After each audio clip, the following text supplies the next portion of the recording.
coffee was terrible, but her question cut cleaner than caffeine ever could. "What are you doing differently?" she asked, folding her hands like she already knew the answer.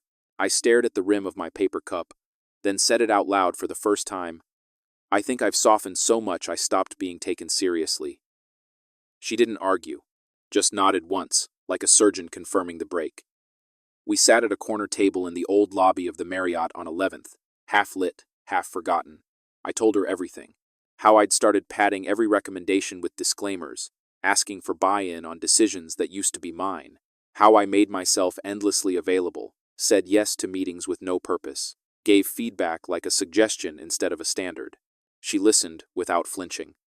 "You were never promoted for being easy," she said. "You got here because you were clear." It was a relief to stop pretending it wasn't tactical.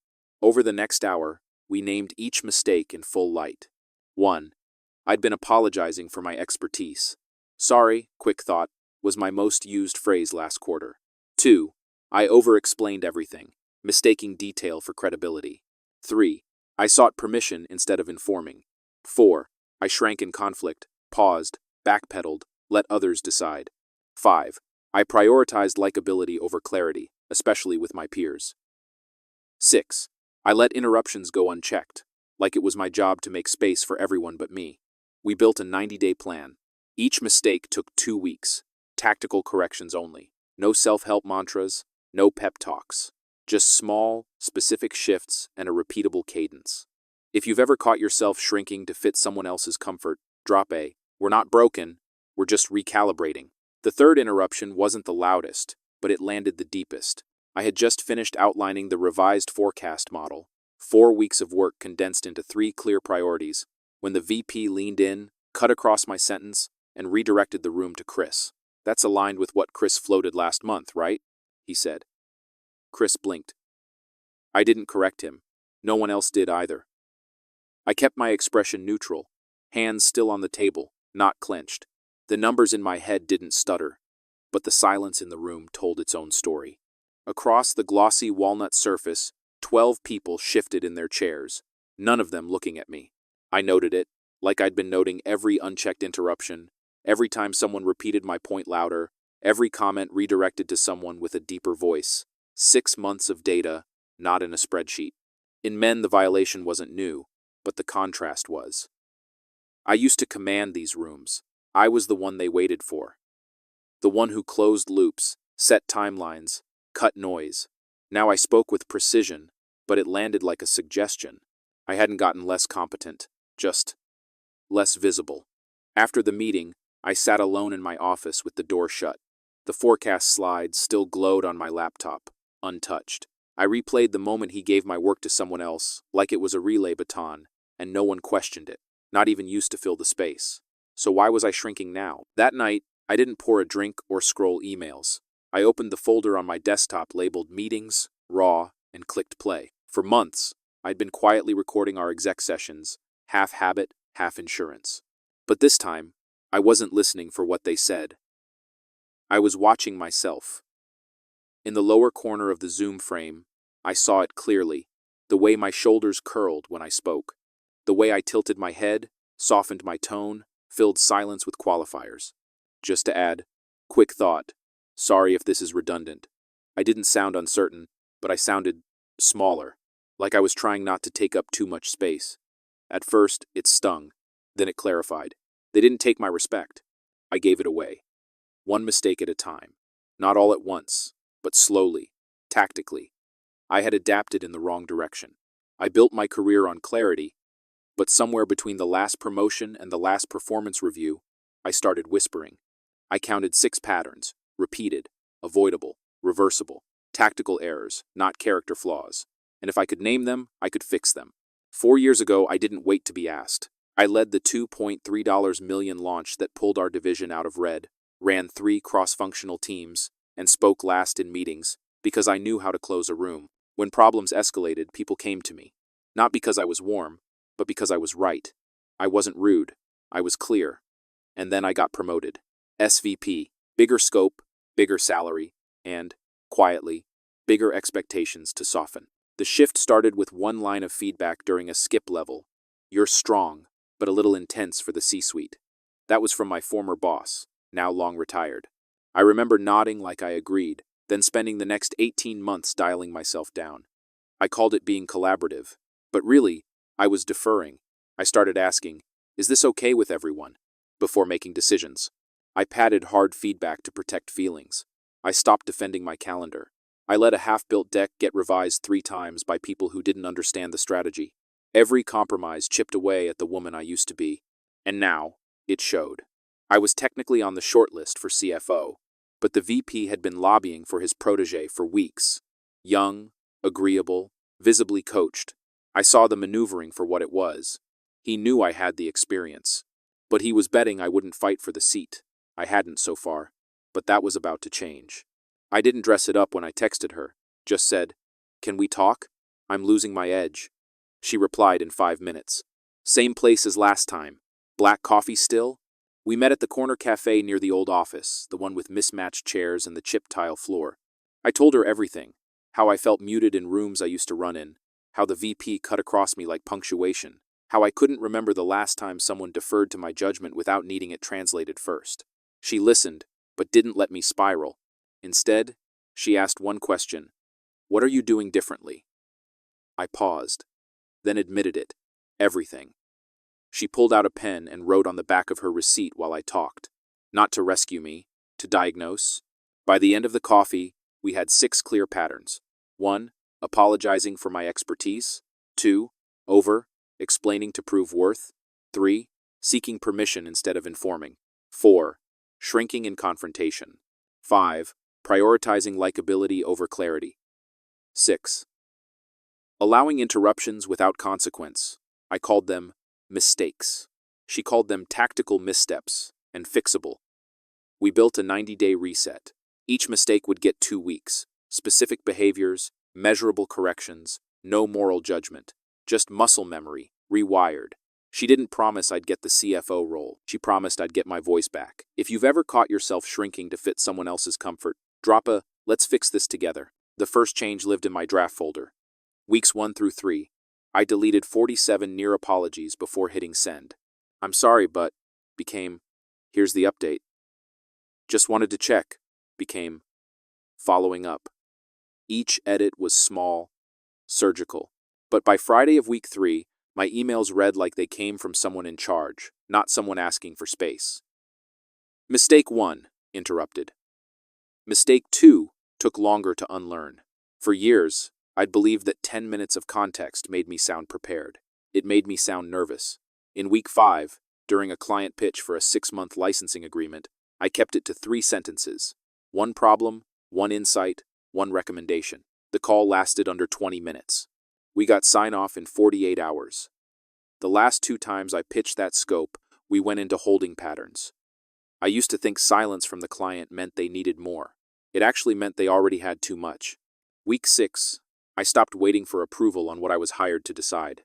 My roadmap review, normally a slide deck plus a dozen open-to-feedback qualifiers, became a 1-page memo with a subject line template I reused all month. Decision, effective. I copied in the VP, but I didn't ask for thoughts. I informed him. Mid-month, a junior PM knocked on my office door and asked, "Are you okay? You seem different." I looked up from my screen. "I'm clear. That's different from nice." She nodded, didn't ask again. I used to fill space with words to prove I belonged. Now I let the silence work for me. Turns out, I didn't need to be louder. I needed to stop translating my own authority. When he cut me off, I didn't flinch. Same tone, same timing. 3 words into my point about reallocating Q4 reserves, the VP spoke over me like I wasn't there. But this time, I didn't yield. I paused, held eye contact just long enough for the room to notice, and said, calm, clear, "I'll finish." Then I did. No apology, no rush. Just the rest of my sentence, as if the interruption had been a glitch in the audio, not a cue to retreat. It was quiet after that. Not awkward, attentive, like the room recalibrated in real time. Later that afternoon, a Slack pinged the CEO. No emojis.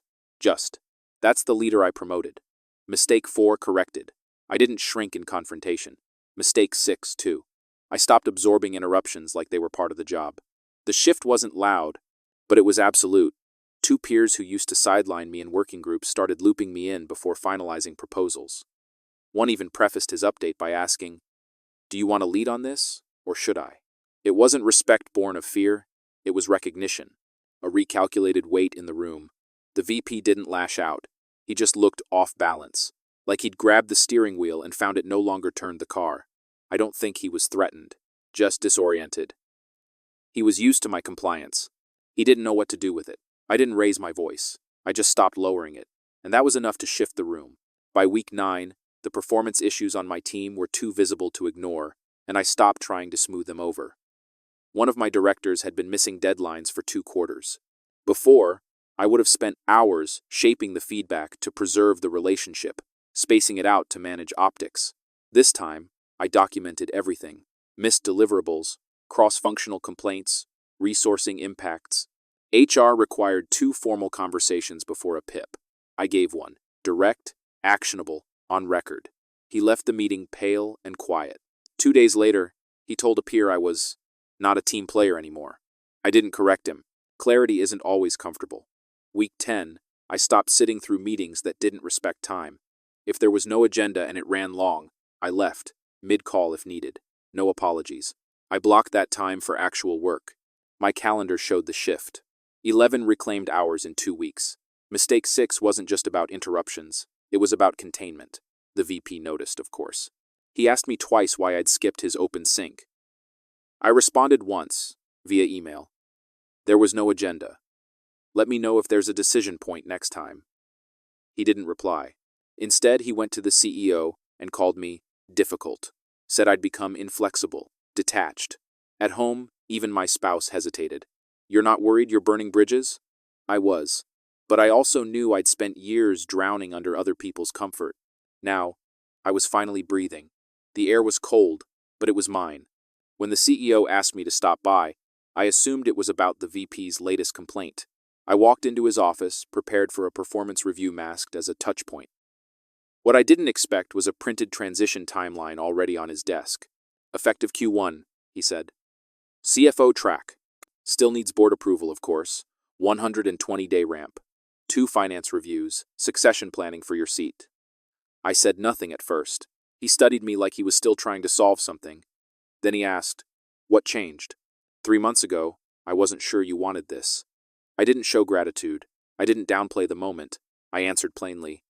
I stopped making myself smaller to make others comfortable. I corrected 6 mistakes I didn't know I was making. He leaned back, arms crossed. Not skeptical, just taking it in. "The mistakes were loud," he said. "The corrections are why you're here."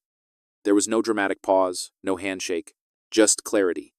He saw the shift because I stopped asking him or anyone to validate it. I hadn't lobbied for the role, softened my stance, or marketed my readiness. I'd executed, quietly, decisively, on time. He expected a justification. I gave him none. I wouldn't apologize for competence again. The 6 mistakes weren't flaws in my character. They were lapses in enforcement. Tactical errors, made under pressure, corrected with precision. The seat didn't scare me, but the silence I'd once allowed did. That chapter was closed. Now I had 120 days to open the next one, on my terms. The announcement came quietly but with unmistakable weight. I was CFO, designate. The VP's protege was reassigned to a less visible role, no fanfare, just the steady realignment of priorities. My first act was to draft a new leadership playbook titled Clarity Over Comfort. It outlined the 6 corrections that reshaped my approach: no apologies for expertise, concise communication, decisive informing, standing firm in confrontation, choosing clarity over likability, and enforcing boundaries against interruptions. I blocked my calendar for deep work, no meetings unless essential. I declined invitations where I was optional. I rebuilt team rhythms around focus and respect, not noise and compromise. Mentoring 2 women became part of my routine. I shared the framework candidly, asking, "Which of the 6 mistakes have you been making?" Comment the number, no judgment, just data. The difference was stark. The exhausting performance of my old role, pleasing, explaining, shrinking, gave way to a sustainable precision. Respect was no longer something I chased or begged for. It was architecture I designed and maintained. The transition took 4 months. I used that time to audit finance operations and carefully hire my successor. Control, at last, felt deliberate. This wasn't just a new title, it was a new way of being. Sitting in my new office, the only voice loud enough to fill the space is mine. 6 months ago, that meeting room swallowed me whole. I thought respect was something they gave or withheld. It isn't. It's something I stopped enforcing. Now, I'm building a CFO model rooted in those 6 corrections, teaching them in my first all hands. I say it plainly, respect isn't earned by shrinking, it's commanded by clarity. I stopped apologizing for taking up space, and the space became mine. The woman who bent to others' comfort is gone. This new version carries authority without apology. Here, my voice is uninterrupted.